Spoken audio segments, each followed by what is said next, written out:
তো সারাদিন প্রচুর বৃষ্টি হয়েছে, মানে বৃষ্টির ছাড়াবার নামই নেই কোনো। তো দেখতে পাচ্ছ এখন রাত প্রায় হয়ে এসছে, আর এখন আমরা যাচ্ছি মেলাতে, রথের মেলা দেখতে। আর দেখো গাড়ির সিটগুলো পুরো ভিজে গেছে, তো সেগুলো এখন মোছামুছি করছে। তো চলো তোমাদেরকেও দেখায়, আর আমরাও এখন যাই ওখানে।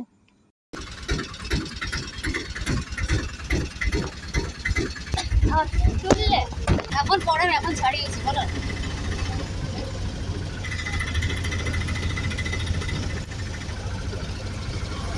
দেখো চলে এসেছি মেলাতে, আর এসেই দেখো ছেলেটা চেপে পড়েছে জাম্পিংকে, মানে কিছু বলার নেই, এসেই খালি দেখতে থাকে কোথায় নাগরদোলা, কোথায় জাম্পিং, আর কোথায় আছে মিকি মাউস, খালি এসবই করতে থাকে মেলা এলে।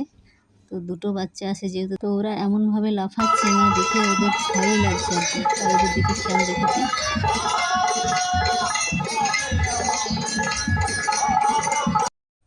তো দেখছিলাম মেলাতে গোপালের দোলনা বিক্রি হচ্ছিল, তো সেগুলোরই দাম জিজ্ঞেস করছিলাম কীরকম দাম আছে। তো একটু দামটা বেশি বলছে। চলে গেল ওই দিকে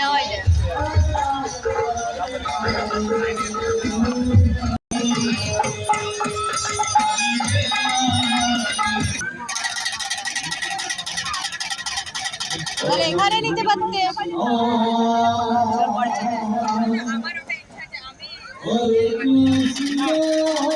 তো এই যে একটা নিলাম দোলনা, আর এই স্লেটটা নিলাম, আর এখন আমরা যাচ্ছি বাড়ি, আমাদের যেহেতু মেলা দেখা।